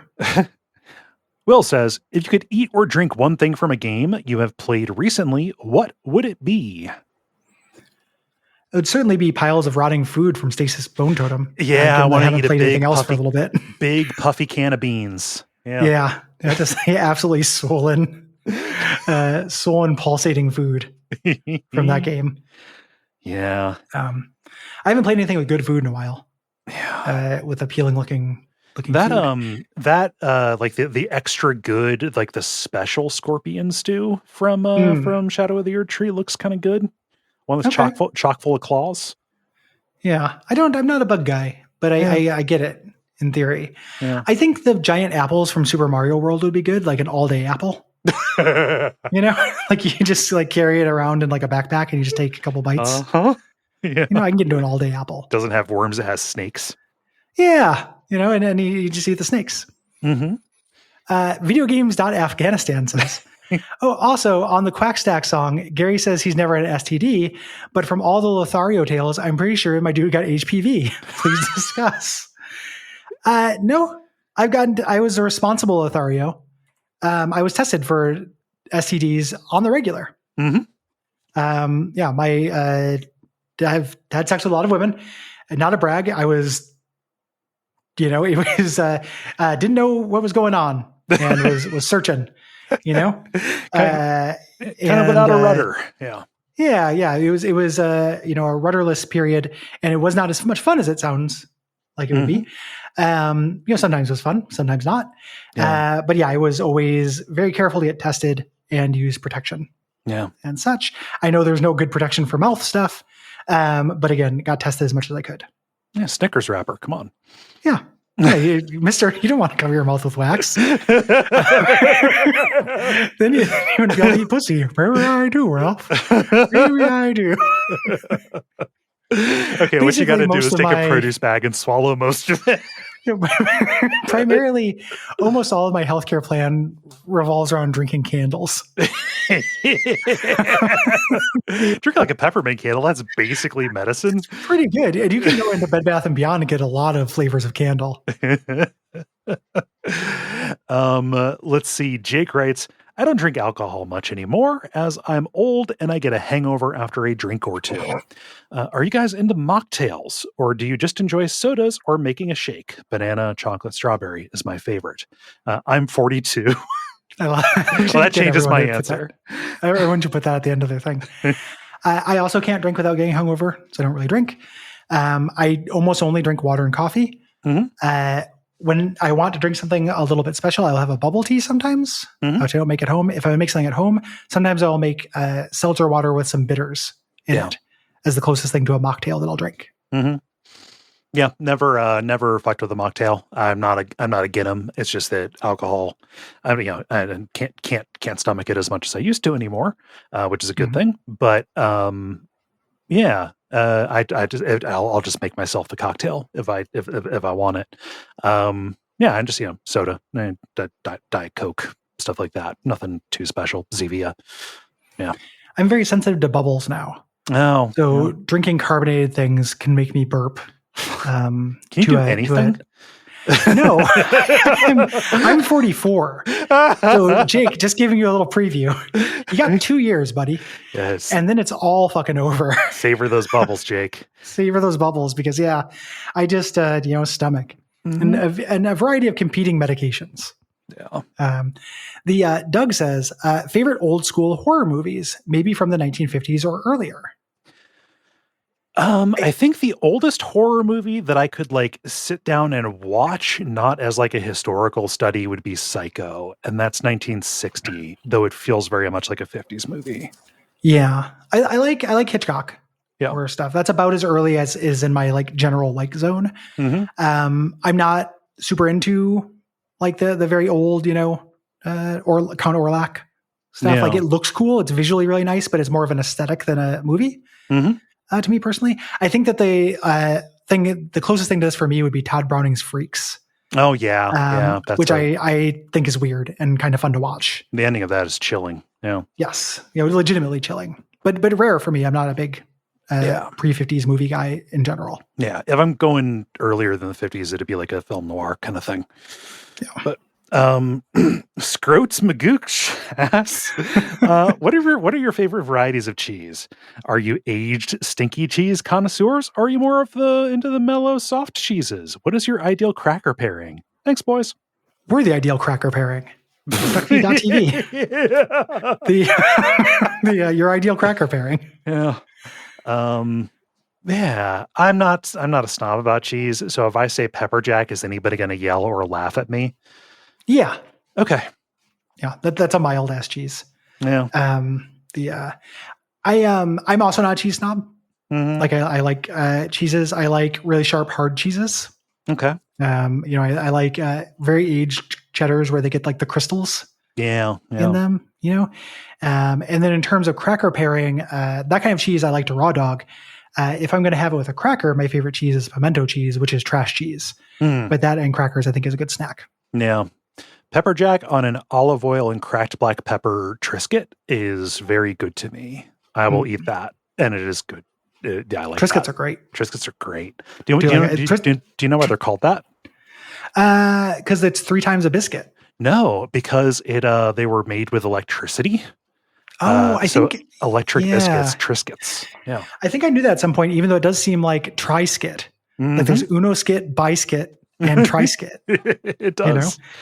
Triscuits also trick you into thinking you're eating something good for you. Oh yeah, it's like Sun Chips. No. Yeah. Bill says, have you watched the Deathloop Golden Ending? Does it affect your view of breaking the loop? I have watched it in prep for that episode, but I do not remember enough about Deathloop to speak about this authoritatively. Yeah, same. I don't remember. I could replay that game if I had more time. Yeah. I like that game, and it's one of the only arcade games I've only played once. I would probably enjoy that. I just haven't had time. Yeah. Jordan and Maya ask, hey, you cool cats. What's your number one go-to comfort meal? Guaranteed to pull you out of any funk you're in. And good question. Yeah. A moderately spicy chicken tikka masala. Okay. Or butter chicken, either as a celebration or to cheer me up. It's even more special now that I live in a place where there is no Indian food. So it is rare for me to get it. Yeah. They haven't developed the technology yet. No, we haven't. Yeah. For pure comfort, yes, that is the one. Yeah. Comfort, I think of, being depressed and needing comfort. So my answer doesn't actually comfort me that much, but a lot of times when I'm at my lowest, I get Taco Bell. Okay. That's the fast food that I feel like, if I'm just I can't, And it really hits the spot in the moment. Yes. So like for a brief moment, I'm out of the funk, and then I kind of feel bad and go to sleep. Yeah. Charlie eating the cat food. I get real kind of sick and go to sleep, and then I feel better the next day. So I guess that's probably the answer. In terms of like comfort food that reminds me of childhood, that kind of thing, egg sandwich. Yeah. Like homemade fried egg sandwich with American cheese and mayo and salt and pepper is what my mom used to make me all the time. Yeah. Grilled cheese. Grilled cheese is real up there too. Even though grilled cheese goes hard if you elevate it. Yes. Like a basic ass grilled cheese is very comfortable, but grilled cheese takes an elevation like nobody's business. A fucking U2 album. Cinder Elf says, would it be better as a concept, duck horns or guff horns? And can you come up with some strips for the series? This is about my and Will's Lockhorns project. You're doing that now? Yeah. The Will really, really beat me up over me freaking out about that. And I'm not saying I don't deserve it, but he really got me. He really made hay of it. So I hope you're happy that by that one little slip of saying Will's Lockhorn project, it caused a domino effect that lasted weeks. Thus is the political machinations of Will and I's friendship. I don't have enough college, so it's literally just the Lockhorns, but it's Guppy or you and I. Yeah. It's either you and I or you or Will, I think. Yeah, it's a thing. Me and Will are we insult each other more, but there's more bite to it. Yeah. When you and I insult each other, it's not like, I like to think feelings don't get hurt. Yeah. Whereas like every once in a while, Will and I will have like aftercare sessions. It's just like, hey man, was that okay? Yeah. So I like to think that the duck horns one would be closer to the comic strip. It would definitely be more mild, I think. Yeah. Yeah. And we do little bits of that just now. Like I was just decapitalizing Cole's little markers. Here, those little duck horns. Yeah. Yeah, just for us. It was those duck horns at each other. Yeah. Yeah. That wasn't for anybody else. Just us arguing about very minor things about our communication technology. Yeah. Whether things are italicized or not. Nick writes, comic question. I just dove into Days of Future Cast, so I am sure you've answered this down the road, but curious for a lightning round question, what is the best X-Men run to start with? I know Gary's answer. It's hard. Right? Oh, like this is my favorite thing is the Grant Morrison one. Yeah. That's my stock answer because it's my favorite run. However, it plays off a lot of X-Men shit that it's good to know. So I'm gonna throw a curveball here. If you're pretty unfamiliar with X-Men, watch X-Men 97. And that's going to give you a nice basis of like the kind of shit the X-Men are about. And then maybe move on to either the Grant Morrison run, which is, again, my favorite one, and is referenced in X-Men 97. Yeah. The other one that people mention a lot is Astonishing X-Men, which is the Joss Whedon run, which is a little basic for me, and Joss Whedon sucks. Yeah, I don't care for that very much. Yeah.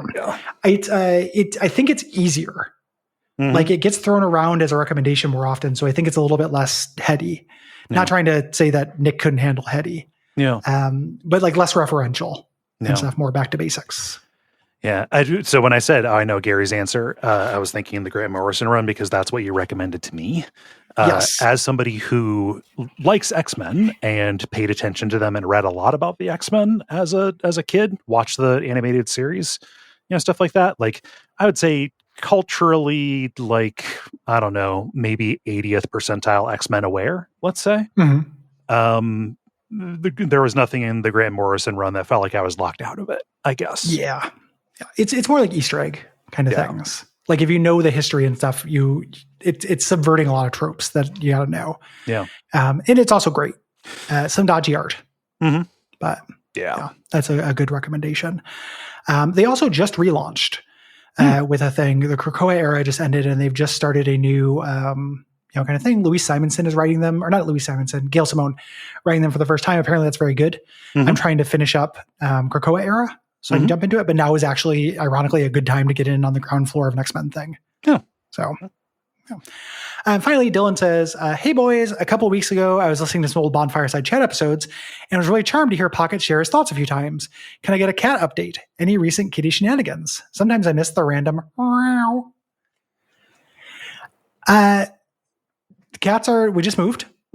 Cats are adjusted pretty well. they're not used to having this much space here, and obviously there are new noises and everything like that. But we didn't pussyfoot around. We just kind of said, "Here's the house." We didn't need to like keep them in one room for a while or anything. They'd already had a bad enough day, and the first night they were already like snuggling with us and stuff. That's good. They're pretty well adjusted. Pocket stole a package of batteries this morning and carried them into the kitchen before I could catch them. Yeah, and that is the Pocket update. Okay. My cats are doing just fine. Greta and Dottie, holding steady. I cannot figure out which one of them has a hairball problem because I never catch the one doing it, and they're cats. They groom each other, so I can't, identify it. I can't identify it. Yeah. So yeah, dealing with that. And also they keep on finding bottle caps. And it's been forever since I drank beer where I would lose them. So I don't know where they're getting them. I just hear them the streets. Night. Yeah. they're indoor cats. Yeah.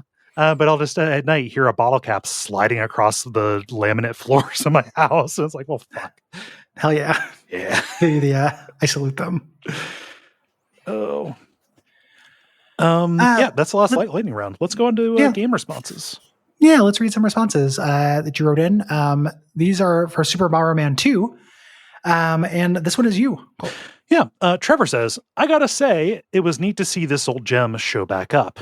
My biggest memory was messing around with the password system and learning that 111 would get you a major head start. 6 bombs, 6 firepower, remote bombs, and the pickup gloves. Yeah, that's a good spread. Yeah. Yeah. That's a great spread. That's an endgame spread. That's a video game tips and tricks spread. Yeah, very good. Yeah. Justin Bailey spread.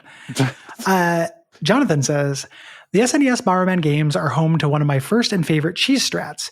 You get a short period of invincibility when spawning, which means you can quickly let a bomb explode on you and then spam bomb drops to continue chaining explosions.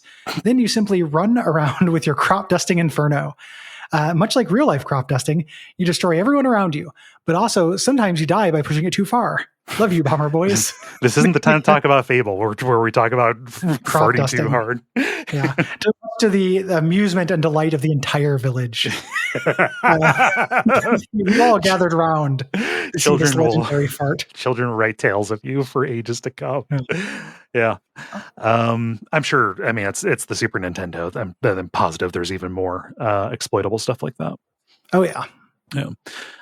Ben says, "Hi there. Excited for you to cover Bomberman since he's a childhood favorite character of mine. I loved his design so much and would draw him on my notes frequently during high school. I was also reminded that I wanted to dress up as him for Halloween a few years as a kid, but kept being put off it because my mom referred to his hands as mittens. I wish I was more secure in myself because seeing a young me with a Bomberman costume with pink mittens would be cool as hell and a treasured memory for sure. I also wanted to write in about adding a Bomberman game for the Game Boy Advance to Abject Suffering that I remember from my childhood.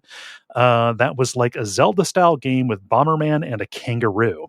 I can't seem to find it anywhere, so it is likely something that I dreamed up." That's real. Bomberman did hang out with a kangaroo. He did. Like, that's real. That's one of his fools. Yeah.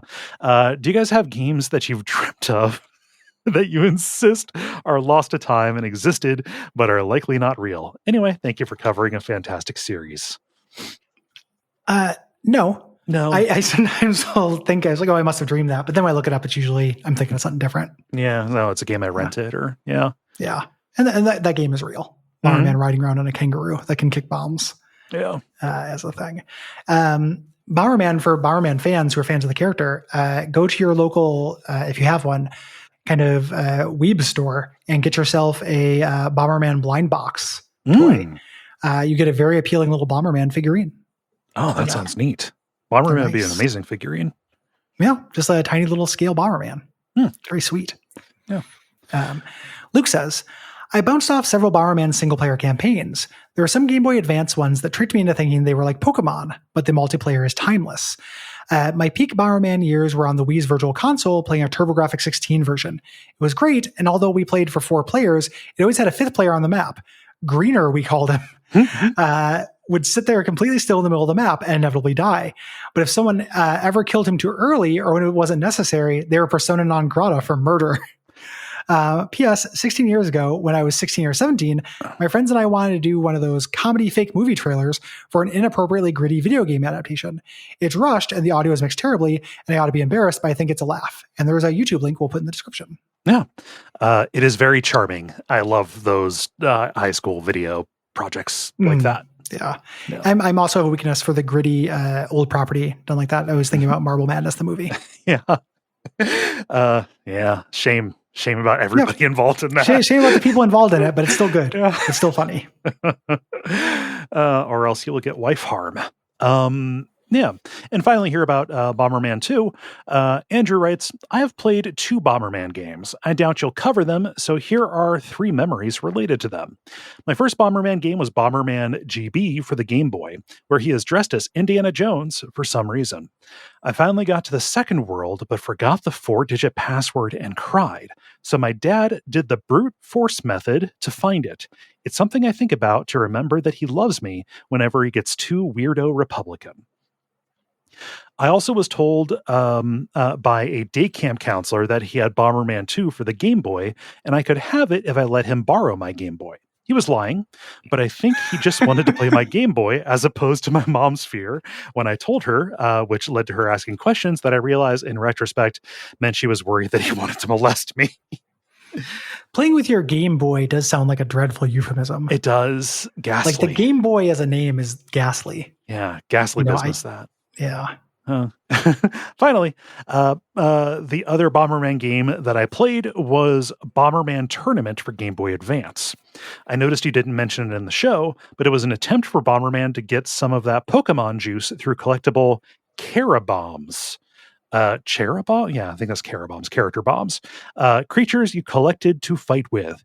I never finished the game because for some inexplicable reason, as a child, I convinced myself that losing to the final boss would reset my game, as though Hudson's GBA team was dropping Nier Automata shit on top of 10-year-olds. I love it when kids do stuff like that. Yeah, kid logic is great. Yeah. Go ahead. They finish. Yeah. I salute you, Bomberman, for the memories you've given me and your valiant attempt to cash in on the Pokemon craze. Yeah. I remember seeing that Bomberman Pokemon game at some point. And I may have played it, but I don't have strong memories of it. When I see a Bomberman game that isn't Bomberman, I think, why isn't this Bomberman? Yeah. At the time it came out, it would have been when I worked as dispatch for a tow truck company overnight. Yeah. So like I was just looking for stuff to play. Mm-hmm. That's when I eventually brought in a tiny TV and played Final Fantasy IX at work. Yeah. Good stories. I also was thinking the Charabooms or Carabooms, if they're Cheruboms, they could be like cherubim. Oh, like angels. Yeah, depending on what these things look like, but I don't remember. I'm sure I played it, but moving on to City of Heroes. Responses. Doug says, I didn't play City of Heroes, but I did play its virtually identical spin-off, City of Villains. I'm really into MMOs, but it came, I think it's probably supposed to say I'm not really into MMOs based on that sentence. Possibly. Yeah. I'm not really into MMOs, but it came at a perfect point in my life and I was single and unemployed, meaning I had hours to spend on it. I still remember the character I created who had black, gooey, oil-based powers. I named him Derek Shale. It was the Bush years and oil was bad, don't you know? Even though I did not fall in love with the lore, I still have fond memories of the time I spent taking the character on missions, wreaking pixelated havoc, and doing a very Zap Brannigan voice for him out loud to no one. Mm-hmm. It's not a genre of game that really speaks to me, but this particular time capsule remains a fond one for me. Yeah. Derek Shale is pretty cute. Derek Shale is pretty good, and the catchphrase "frack you" there kind of writes itself. Although, isn't that a? We didn't know about fracking back then. I suppose they hadn't invented the pill that fracks yet. Yeah, nobody invented the lemonade that fracks you. I didn't hear fracking until 9 years ago, something like that. Yeah. Well, Doug should have probably figured that out. It would save us a lot of trouble. Fracking. Yeah. Dylan writes, like Cole, I loved MMOs back in the early and mid 2000s during middle and high school. But I distinctly remember the exact day that I quit playing them, when RuneScape added a feature to your account to see how long you'd been playing and how long you had been in the game world. From 2003 to 2008, I saw that I had logged 112 days of my life on a single account, and I pretty much immediately quit. As Gary said in the episode, and I found this to be an amazing insight, MMOs, especially playing them in 2024, turns the player into a machine. I loved RuneScape as a kid because I was hanging out with friends and exploring this cool virtual world. But as an adult, the word in the MMO community is efficiency, doing the most efficient task to level up so you can do more efficient tasks to level up.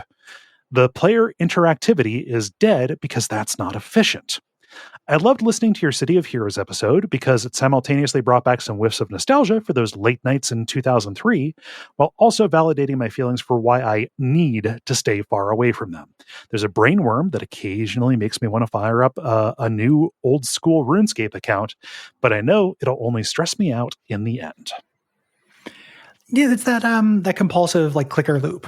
Yeah. And like if people like that, I don't have any feelings about where they get it from. I've got the gene for that. Yeah. Yeah. I typically don't do a lot of that, but I don't judge it. It's just wherever you want to get it, that's fine. For me, the thing with the MMO, with going back to MMOs of that era, was just realizing, oh, that's what they are. Yeah. It is a clicker treadmill. You level up to level up. Yes. As a thing. Yeah. And again, there's a reason why people talk about playing these like during periods where they don't have a lot going on. And again, not necessarily derogatorily. Like if the dungeon train serves, the dungeon train serves. Yeah. Anything you need. Anything you need. But yeah, 112 days. That is it's many days. That's a lot to people reflect on. Lived and died in that span. Yeah. Sad people. Well, I'm just saying, mostly infants. Yeah, mostly infants. Primarily infants. Yeah. Got a couple Benjamin Buttons in there. Okay. Who are adults. Ben says, thank you for choosing to stretch the format. You encouraged me to finally give this game a try after years of wanting to. The greatest praise I'd heard about this game was the range of characters let you create. So I decided to stress test it by making my recurring Dark Souls monster, Professor Snurple. This dude is a testament to facial feature sliders and bad fashion souls.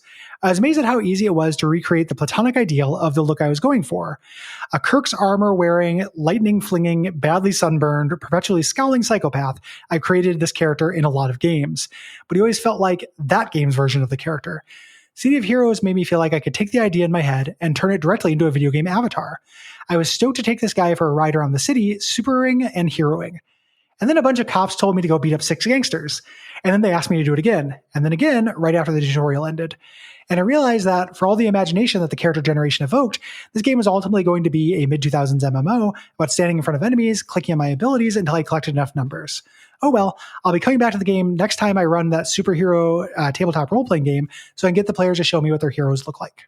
Oh yeah, that's a good, that is a great idea to just use that as a visualizer.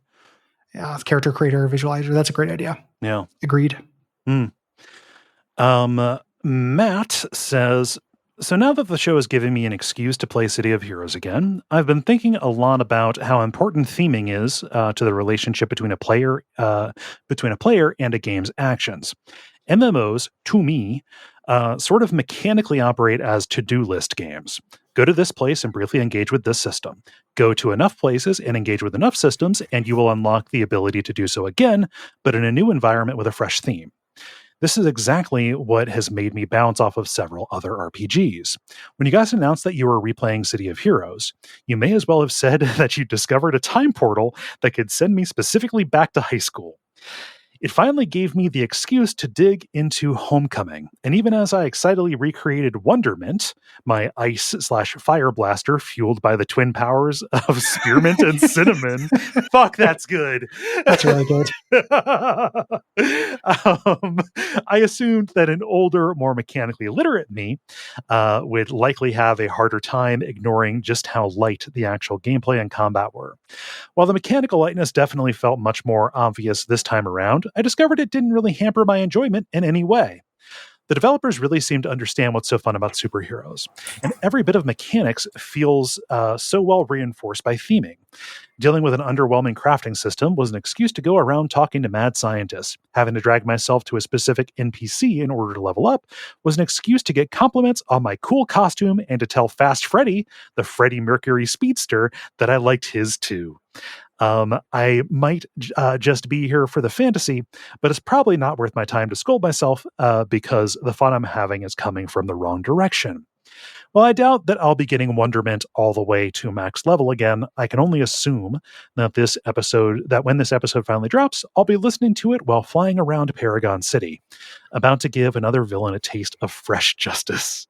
Thanks for all of the episodes, and especially thanks for letting me see that not all of my youthful joy was naive. Yeah, I think I forgot that was you, Matt. We grouped together, so thank you. Nice. Yeah. Fun is real. Like it's something we say on here. You don't necessarily need to interrogate it. Like if you're having fun, nothing someone else says about the activity takes fun away from you. Yeah. Like you had fun, it's already exists. It's banked. Mm-hmm. You know, you're not going to lose it. So like if you're having fun, that's all that matters. Yeah. With that, you know, it was fun for me for a time. Mm-hmm. Like there was a period in which the to-do list of it got to me, and I was like, I'm glad I have a list of things to do. Yeah. You know, it's something I also see. It's something that like when we did Dragon Age 2, that's how that game slotted in for me. Yeah. Like I was enjoying sitting down with a fresh to-do list every evening. That can be a pleasure. It can. From time to time, for sure. Yeah. Jordan/Maya says, "Ahoy, fellow heroes. Boy, once you announced you were doing City of Heroes for the show, I got so excited. My friends from college and I have a weekly game group that meets up and plays all sorts of games. And we were talking about trying an MMO. When the time came, I gladly asked, does anyone want to try City of Heroes with me? Cue a litany of no's, not unlike everyone's answer to Homer Simpson's question if anybody had seen Tron. Oh well. Or oh, how I wish I had heeded my pals' warnings. Booting up, I had oodles of fun making my character and customizing them deeply, but then I had to play the game. Oof. It's everything I can't get behind in regards to MMORPGs. My thoughts were, in fact, so aligned with y'all's, I'm immediately pivoting to the only part of the game I enjoyed, making a bunch of fucked up little guys. Roll call, the Arl, the man who was only sound and can only do Arl to harm his vicious foes. Jacqueline Hyde, the big red giantess who got too much attention from randos on the internet. Gross. Teenage Graveyard, that's a good name for a superhero. A teenage necromancer who raises his entire class of 97 to do his dirty work. Also a reference to an Abject Suffering episode that I cannot remember. Oh, shit. Well, no wonder I thought that was good. Just one of us came up with that. You see, that is the most shameful getting caught. That is, yeah, I'm really embarrassed. And lastly, Guy Whitey Shoot Good. He's really good at shooting, and you should tell him how good he is at everything. Also, he had a fun run with Vapor Shock. Yeah. All in all, perhaps the fantasy of being a superhero is just that, a fantasy. I'm sure superheroes themselves get sick of beating up the mentally ill people that the government refuses to care for as well. Keep on keeping on, and thanks for continuing the years of podcast wonder. Yeah. I did group with Guy Whitey Shoot Good. I had a moment because that character wasn't in the chat, so I just was out in like at Atlas Park or something like that, Kings Row, and I just saw a character, you know, just a dude in a white t-shirt with a gun named Guy Whitey Shoot Good, and I was like, is this some? They're not in the guild. Is this just a fan in the wild who liked that? Or is this a coincidence? Or is this somebody here specifically for the show? Will ran into somebody specifically for the show as well. Yeah. And I didn't. I feel, you know, I played it, you know, put in my time. I just didn't happen to be on when other people were playing or didn't see them. Yeah. I feel a little bit, you know, because I teamed up with some strangers, but I didn't see anybody who was obviously, you know, from our community. Yeah. In there. Yeah. Do you want to tag team this last one here? I wanted to include Precisely Jay's, but it is a little bit long. I'll read the first two paragraphs. You read the second two. Sure. Yeah. Precisely Jay says, since you may never cover one again, I'm going to dump a bunch of my thoughts that I have about MMOs, a type of game that I know way too much about. My first job in the game industry was as a GM for EverQuest 2. Did a quest glitch? Someone shouting racial slurs in a public space? Did your soon-to-be ex-spouse get into your account and sell all your stuff and delete your character? We were there to help. I assume all of those are real stories. And I've been playing them for so long, I remember faxing an NDA to get access to the beta for The Matrix Online.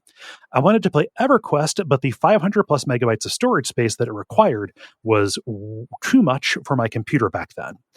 I played City of Heroes at the time it was popular, even before it fell to the then much maligned free-to-play model.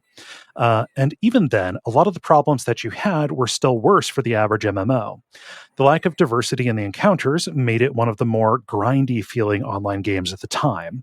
And the superhero thing was neat, but it only carried me as far as around level 25 before it felt like too much of a slog. DC Universe Online is, in a lot of ways, a spiritual successor to this, with a similarly intricate character creator, but with a lot of improvements, like getting your movement mode a bit faster. I will continue here.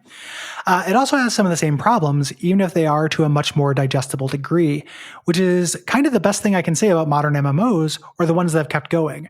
They know what their problems are and are continuously improving them, but a lot of the problems are backed into the dreaded business needs of running these sorts of games. I think it's supposed to be baked. Mm-hmm. 15 years ago, when I was at Sony Online Entertainment, they were actively trying to solve a perceived problem in the fact that their expansions took millions of dollars to develop, and so many people would blow through the content in a weekend, which is just one way business priorities are affecting the core design of these experiences more than other types of games, other than now live service games.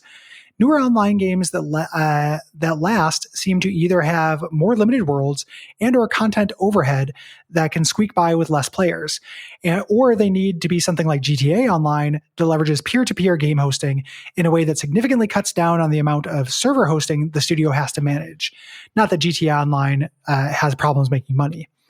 I believe that games like WoW and Final Fantasy XIV only survive at their level because they have both huge money backing them, WoW from all the money it made when MMOs could make money, and Final Fantasy XIV because of the entire Final Fantasy machine placing a bet on it.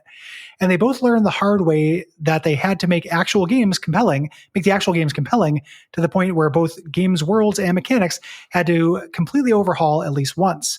Heck, Final Fantasy XIV had to start over from scratch and pioneer game controller compatible MMO system design to take advantage of the, at the time, untapped console player base.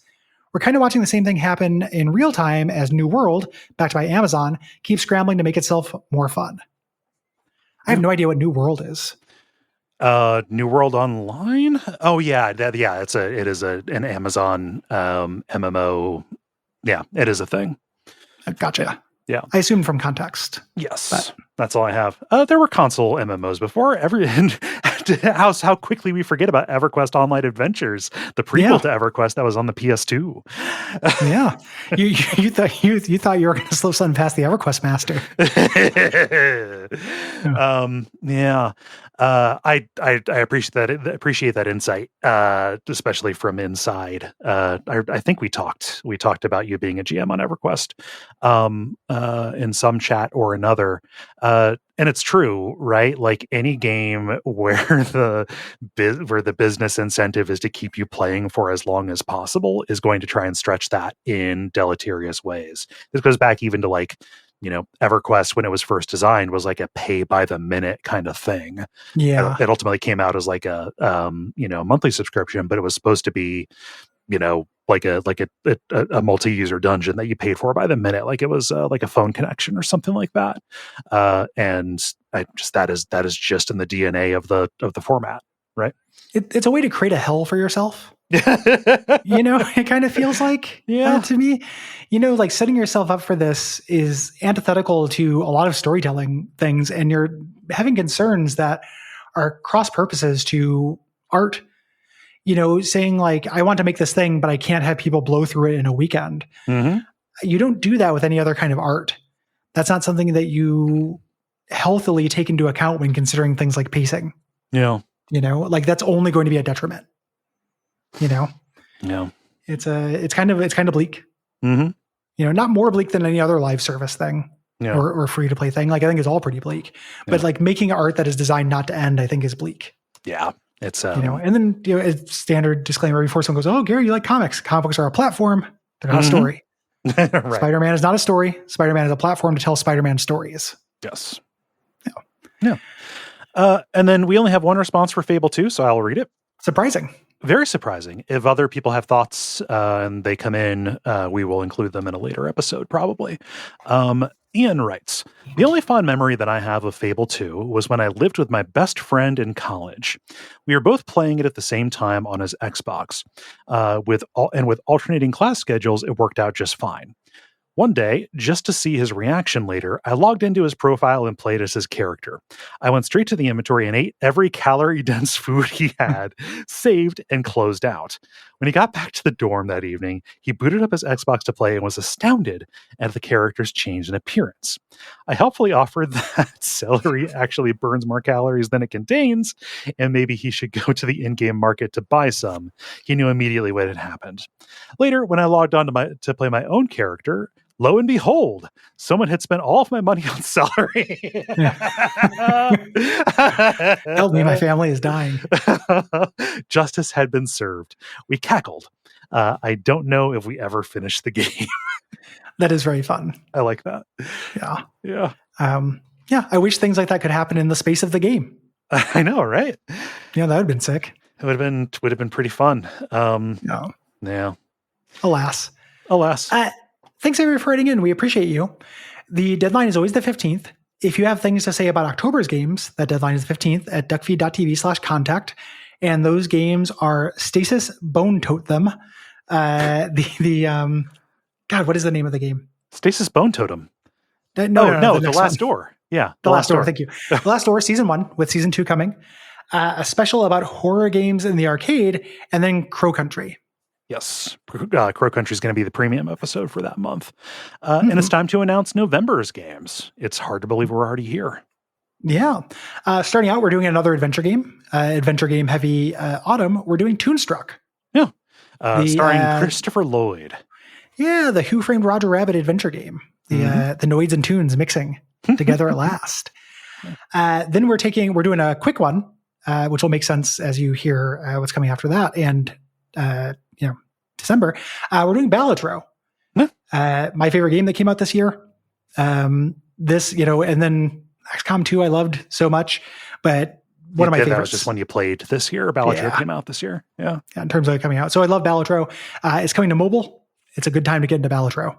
Yeah. So. And our premium game, this is going to excite a lot of people, I think, is Diablo 2. Yeah. We're doing the remastered version for ease of use stuff. And that is a Patreon request. So excited to play that. That's a big franchise we haven't touched. Yeah. And we're going to get to that because we have a big spicy meatball for December. We do. I'm looking forward to a bunch of that. Yeah, same. We'll have announcements about Duckstream relatively soon. So that's coming around. That's ratings, reviews. Ratings, reviews. Yeah. If you want to write in, it's just duckfeed.tv/contact. Click on the WAF button and write in. If you have thoughts about multiple games, separate them, please, and keep them specific and concise. Are the general watchwords we have? Yes. Yeah. Join us in thanking our producer Gwen. Thank you, Gwen. And we'll be back next week with Stasis Bone Totem. Stasis Bone Totus.